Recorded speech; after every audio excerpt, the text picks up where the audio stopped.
सेवानिवृत्त शिक्षकेतर अधिकारी संघटनेच्या वतीनं राज्य उपाध्यक्ष लिमराज जाधव गेल्या वेळेस आम्ही गेल्या 1.5 महिन्यापूर्वी आदरणीय जिल्हा परिषदच्या या प्रशासनाला एक आव्हान केलं होतं की 10 जुलैपर्यंत आमचे प्रश्न नाही सुटले तर आम्ही या पुढच्या काळामध्ये उग्र आंदोलन उपोषण करू।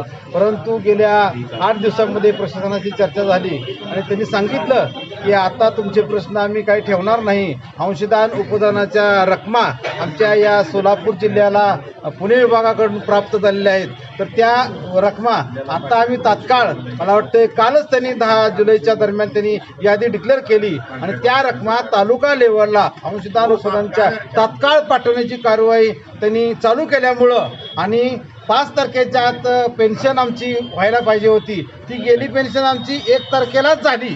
त्यामुळं आमचं जे काही 10 जुलैचं जे काही उपोषण आमरणचं जे काही आम्ही प्रशासनाला आव्हान केलं होतं ती उपोषण आम्ही सध्या स्थगित केलं आहे।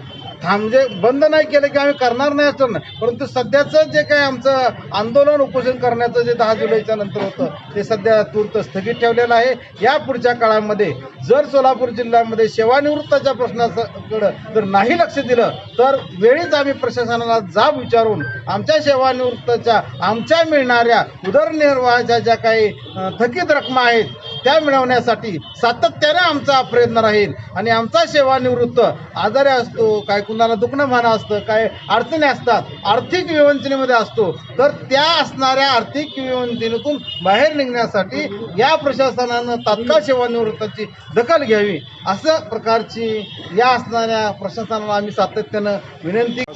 मी राजाराम मारुती चव्हाण, जिल्हाध्यक्ष महाराष्ट्र राज्य सेवानिवृत्त शिक्षकेतर कर्मचारी व अधिकारी संघटना जिल्हा शाखा सोलापूर। आज आम्ही जिल्हा कार्यकारिणीची मीटिंग या ठिकाणी ठेवलेली आहे।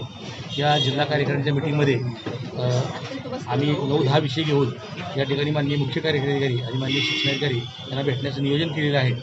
आजच्या मीटिंगमधला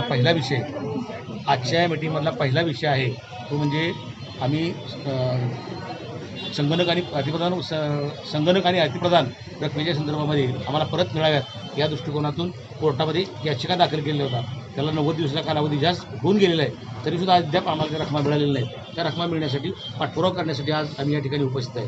त्याचबरोबर सेवानिवृत्त झालेल्या 2024 पासून सेवानिवृत्त झालेल्या शिक्षकांना पेन्शन विक्री उपदानाची रक्कम अद्याप दिलेली नाही, ती मिळावी हा इथे मागचा उद्देश आहे। त्यानंतर मेडिकल बिलं बऱ्याच दिवसांची पेंडिंग आहेत, मेडिकल बिलही आमच्या सेवानिवृत्त शिक्षकांना मिळालेलं आहे। निवड श्रेणीसारखा अत्यंत जिव्हाळ्याचा प्रश्न जो आम्हाला शिक्षकाच्या दृष्टीनं कुठल्याही प्रकारचं प्रमोशन मिळत नाही म्हणून शासनानं निवड श्रेणी प्रदान केली आहे, परंतु हा निवड श्रेणीचा विषयसुद्धा सध्या जिल्ह्यामध्ये पेंडिंग आहे आणि म्हणून तो विषयसुद्धा हाताळण्यासंदर्भात शिक्षणाधिकाऱ्यांनी माननीय मुख्य कार्यालयाला भेटण्याचं नियोजन आम्ही आज करतोय।